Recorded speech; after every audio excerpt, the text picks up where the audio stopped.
O consultor de empresas Valdez Ludwig esteve aqui no Sem Censura e deu uma verdadeira aula sobre o mercado de trabalho. Há uma transformação na economia toda. Então, o resumo da ópera é assim. Nós temos uma economia baseada em conhecimento. Só se vende, só se compra, só é conhecimento. Se ela é baseada em conhecimento, o que importa mesmo é a inovação. O que importa para uma empresa, o único fator de competitividade que sobrou para as empresas chama-se inovação, capacidade de inovar. Inovação só vem de gente. Inovação não vem de máquina. Então o ser humano passou a ser a chave da estratégia das empresas.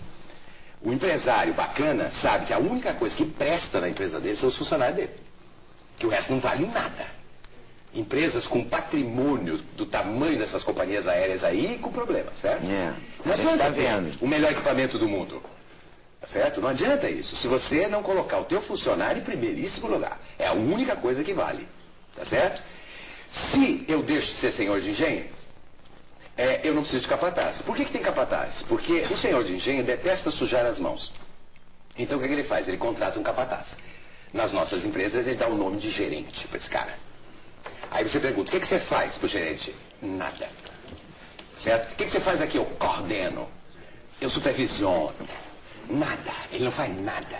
Ele passa o dia como capataz. Ou seja, controlando os outros. Certo? Acabou o que eu pedi? Eu pedi outro. Cadê o relatório que o homem está pressionando? Sempre tem um homem pressionando o cara. Ele fica no meio de campo. Está desempregado. Está desempregado. É um cara que não sabe fazer nada. Só controlar os outros. Daqui que eu assino, adoro assinar e tal. Agora, essa estrutura ainda vige, quer dizer, por quê? Se tem senhor de engenho e tem capataz, é porque tem a terceira raça, que é a maioria das pessoas que tem uma vocação para escravo. Aí é a questão do empreendedorismo. Eu não posso mais ir para o mercado de trabalho como um escravo. O que é o escravo? Detesta trabalhar. E é fácil de fazer o teste. É fácil fazer o teste para saber se é escravo ou não. Você pergunta para a pessoa assim, e se você ganhasse na Mega Sena? Aí o cara diz assim, se eu ganhasse na Mega Sena, eu não passava nem na porta daquela empresa. Tanto que ele odeia trabalhar. Bom, ele tem a síndrome do domingo de noite, aquela história toda. Ele confunde o salário completamente. Ele acha que ele ganha pouco e ponto final. Ele esquece que a regra do salário é igual no mundo inteiro, desde Adão e Eva. As pessoas recebem pela sua raridade e não pela sua importância. Os professores estão em alta e ganhando pouco.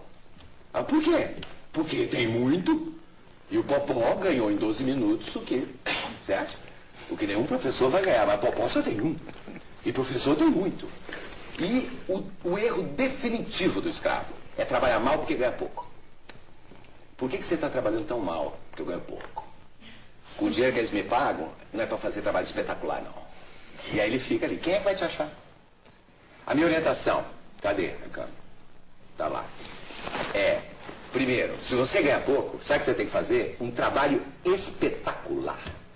Porque aí alguém te acha. O cara que começa a jogar bola, ele começa a jogar bola ganhando salário mínimo. Ele não faz gol contra porque ganha pouco. Vou fazer gol contra. Por quê? Porque eu ganho pouco. Ele vai e mostra o talento dele. E aí alguém descobre. Você ganha pouco, faça um trabalho espetacular, pô. Olha que engano. E o pior ainda, o escravo tem essa coisa de não gostar muito do salário, que ele gosta do benefício. Entendeu?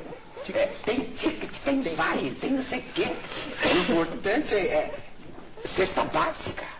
Né? Agora, por quê? Porque a estrutura industrial ainda está aí, a velha, para a maioria das empresas. Mas é um funcionário que é maravilhoso e que nunca é reconhecido, tem que se demitir da empresa. Claro que ele tem que procurar outro. Claro, já faz um trabalho. Essa desgraça que você está. Você faz um trabalho espetacular, o cara continua pagando pouco. O pagamento, você tem que saber quanto você vale no mercado. O cara chega para mim e diz assim, eu quero aumento. Eu digo, tem alguém querendo contratar você? Não. Ué, então é você vale, meu amor. Isso é no mundo inteiro. Não importa se é socialismo, comunismo ou capitalismo. Isso aí vai desde Adão e Eva. Então você tem que saber quanto você vale também. Para poder exigir. É a passeata onde o servidor público. Eu quero. Eu quero. Eu quero do que quer. Quanto você vale? Me diga quanto você vale. Infelizmente é assim. Esse modelo industrial velho morreu então. Então é o fim do capataz. O fim do capataz morre junto o tal do gerente.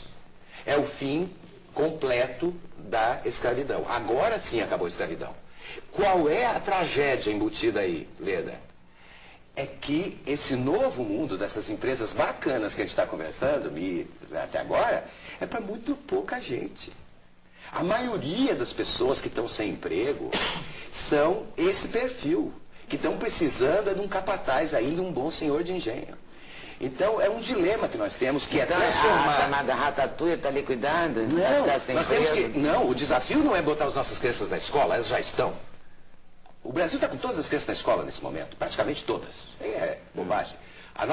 O problema... Melhorar a escola. Não, o nosso problema é colocar o adulto de volta na sala de aula. Porque a questão não é qualificar a pessoa. Não tem como. Meu amigo, Mas você... a questão é atualizar? Não, é educação básica. Eu vou dizer por quê. O indivíduo, você não tem mais trabalho aqui. Por quê? Porque esse torno aqui era manual, não tem, agora é torno de comando numérico, é software. Eu vou me qualificar. O indivíduo tem a 4ª série do 1º grau. Aí vai para a aula de comando numérico, vai para a aula de álgebra booleana. Tem condição? Tem que ter o 2º grau completo para começar a trabalhar nessas coisas que nós temos hoje. Tem que saber regra de 3. Para ler o jornal, né? Precisa saber regra de 3. Então a questão é que nós temos uma massa de desempregados entre os 35 e os 50 anos de idade que tem a 4ª série do 1º grau. Sobrou só o emprego da mão de obra. E não existe mais emprego para mão de obra. Ninguém quer contratar mais a mão de ninguém. Na escola de samba, querem contratar a mão de alguém? Você quer contratar o talento de alguém, você quer contratar o sonho de alguém, você quer contratar o conhecimento de alguém. Porque, enfim, a máquina está fazendo. Até porque hoje tem que ser feito com máquina para não machucar o funcionarinho. Porque é tudo para o meu funcionário. As empresas bacanas são maravilhosas, porque elas já sabem disso. E aí demitem a gerentada velha. E aí tem a escassez absoluta no mercado. De quê? De líderes. A escassez total. A maior dificuldade de contratação, a Miriam sabe disso. Mas tirando o gerente, sobra o dono, não é isso? Que vai Só ter o senhor de engenho, Mas se ele não tiver talento para liderança, ele faz o quê aí? Normalmente ele tem, se ele já está tocando uma empresa bem. O acionista, o presidente... Porque ele vai ter que se relacionar com a equipe dele. Se ele não tem, deve se permitir contratar uma direção qualificada? E é o que está acontecendo. As grandes empresas hoje buscam o líder. O líder é o líder. A rotatividade de executivos hoje, presidentes de empresa, está da casa de, no caso dos Estados Unidos, 22% no último ano de presidentes foram embora, mandados embora, presidente de empresa. Porque também existe uma irrealidade nisso, de um funcionário ganhar R$1.000 por mês. E o presidente, quando sai, depois de dar um prejuízo medonho, certo? Leva um bônus de 4 milhões de dólares. Absurdo. Quer dizer, esses absurdos estão ocorrendo, que ninguém sabe muito bem de onde vem esse talento todo dele. Então, o que nós precisamos? Empresários, cidadãos, conscientes, ecologicamente comprometidos para não acontecer o que aconteceu aí. É cadeia mesmo, que é para dar o exemplo, que é para eu tomar cuidado que isso dá cadeia. Não vai sujar o rio assim mais, não. É esse o empresário que se precisa. Esse empresário, ele não contrata gerente. Ele contrata líder, quando ele acha. Quando ele não acha, ele deixa a sala vazia. Porque prefere deixar vazio do que colocar um gerentão velho, um capataz. Certo? E trata de contratar empreendedores como funcionários. O perfil Define empreendedor. para todo mundo entender o que é um empreendedor. O empreendedor, ele é como se ele tocasse uma empresa dele dentro da empresa de outro, quando se chama intraempreendedor. É uma pessoa que tem noção do negócio todo. O indivíduo é o assessorista da empresa.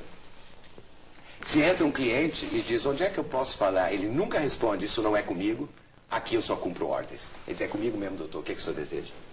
E sabe o valor da ação. Sabe o valor da ação dele, da ação da empresa e da ação dele. Sabe a política da empresa toda. Sabe quanto ele custa para a empresa e quanto a empresa paga e quanto ele gera de valor. Ele é um microempresário dele mesmo, até porque a carreira é pessoal, isso é uma outra orientação para as pessoas. Quer dizer, a carreira é tua. Não delegue a tua carreira para o teu chefe, muito menos para a tua empresa. Porque a empresa que você trabalha, ela não é desenvolvedora de carreiras. Ela desenvolve os negócios dela, onde a tua carreira é importante. A carreira é tua. Cada vez mais tua. Porque é conhecimento que você vende. Certo? Então, o empreendedor é um indivíduo que busca as oportunidades, ele percebe a oportunidade, ele é observador, ele corre riscos, adora correr risco. sem correr perigo. Então ele planeja. O planejamento é que está entre isso. Você pode correr altos riscos com pouco perigo. Claro. A palavra que está no meio chama-se planejamento. Então é um indivíduo que sabe planejar e, fundamentalmente, é um indivíduo que ama trabalhar. Trabalhar é uma dádiva, certo? É a Fernanda Montenegro. Como é que você quer morrer? No palco. Meu sonho é morrer no palco. Pergunta para os funcionários das empresas, o sonho deles é esse. Meu sonho é morrer eletrocutado aqui nesse escavo. Você pergunta para o escravo, qual é teu sonho? Aposentar. Porque daí eu vou. Aí eu falo o quê? Vai morrer? Que sonho besta de aposentar. Tem o sonho do artista. O sonho do artista é muito forte. Ele ama trabalhar. E às vezes trabalha numa coisa que detesta. Certo? Tem gente que odeia beijar na boca o inimigo e beija na boca no palco, não tem problema nenhum. Voltando à escola de samba, que eu citei ainda agora, por que um serralheiro tem um emprego numa empresa, uma serralheria, e fica praguejando com o patrão, faz um trabalho ruim e exige o ticket, podendo sair antes, e 37,1 de febre, é certo? Ele pede licença de 3 dias. Quando ele sai dali, às 6 da tarde, e vai para o barracão da escola, ele vai para qual função? Mesma.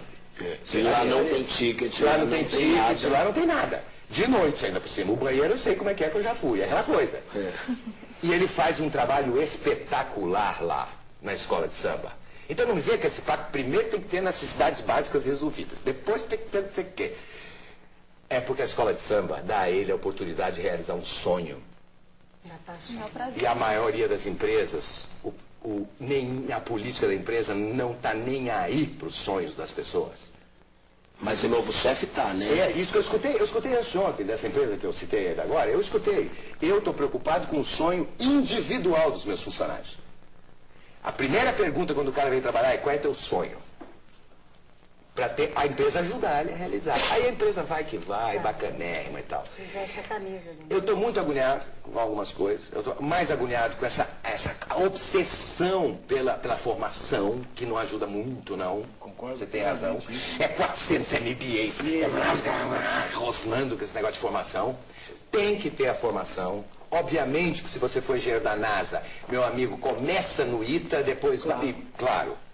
Depende da função que está, mas parar com a obsessão. Vai atrás do que você é forte, certo? Esquece, gerencia o que você é fraco. Não minta em relação ao que você é fraco. Fala inglês, more or less, or a little bit. Não é nada. Você fala little bit é porque não fala nada. As empresas estão parando de investir no inglês das pessoas, porque descobriram que depois de 3 anos ninguém sai falando coisa nenhuma, que vira uma maior social, a empresa paga o meu inglês. Aí vai pro inglês. E ninguém fala nada de inglês. Eu estou falando uma coisinha. Eu não sou contra aprender inglês, pelo amor de Deus. Todo mundo tem que aprender. E se a tua profissão exige o inglês, faz o curso. Depois conversa com o pessoal do teu curso sobre qual é a melhor maneira de viajar para aprender inglês mais forte. Certo? Acho que tomar cuidado. Investe. Se o inglês é fundamental no seu trabalho, investe Eu nele. quero dizer, o que é fundamental hoje... Se é uma ferramenta, investe. O que é fundamental hoje é a capacidade inovadora. Agora, eu queria colocar um desafio aqui à mesa. Esse é o empreendedor. Ai, meu Deus. Onde está, na escola de 1º grau e 2º grau, o que eu falei que era o empreendedorismo? A escola está formando as pessoas para gostar de correr risco? Para perceber oportunidades? Para amar trabalhar? Não, nem um pouco.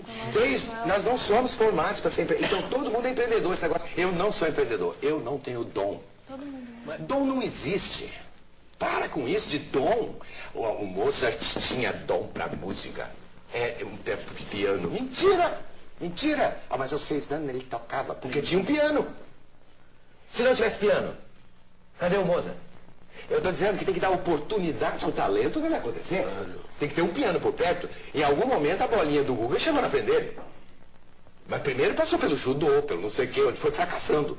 As mães não, colocam a menina no balé. E deixam 10 anos no balé para a menina ficar na 4ª fila. E tem que ir lá gravar. Põe a menina no... Será que não faltou a bolinha de tênis para a menina? Tem que dar oportunidades às pessoas de mostrar. Ninguém nasce com nada. A gente nasce com determinada compleição para algumas coisas. Se nasce com um ouvido maravilhoso, a gente seria cantor. É que o nosso ouvido é ruim. O passarinho não nasce sabendo voar. A mãe dele não joga ele para baixo do ninho, ela não é besta. Só depois que nasce a pena. Entendeu? Aí a mãe joga, aí ele aprende quando a mãe joga. A gente não nasce sabendo mamar, a gente encosta o peito e encontra aquela maravilha, aí mama. Isso também no ambiente profissional. Então, a sugestão é, quais são as suas fortalezas, os seus talentos. Não é matemática, não é isso. Não. É comunicador, adaptável, a pessoa carismática, a pessoa... Esses grandes temas, tá certo? Do talento.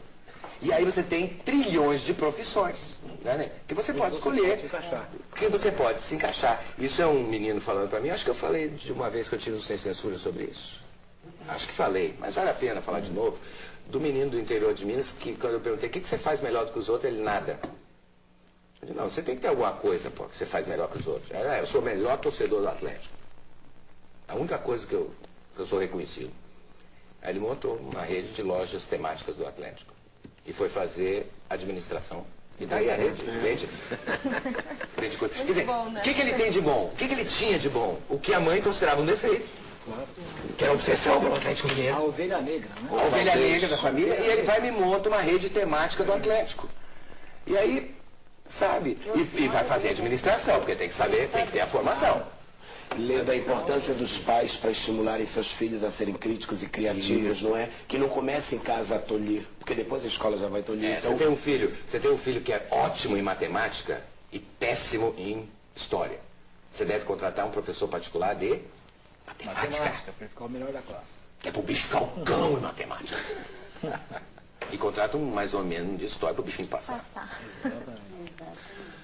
E incentivar isso tudo está numa palavra que é sensibilidade, que é prestar atenção no outro. Prestar atenção no mundo. No outro e no mundo. Em si mesmo, né? Claro. No outro, no mundo. Quer dizer, o menino... Os pais têm uma mesma que a menina no judô. A escola não está... Aí o menino vai com aquela cara pro judô. 3 anos no judô. Porra. Mas eu teria uma pergunta para... Você colocou um desafio para nós, eu faria o mesmo desafio, um outro desafio de volta.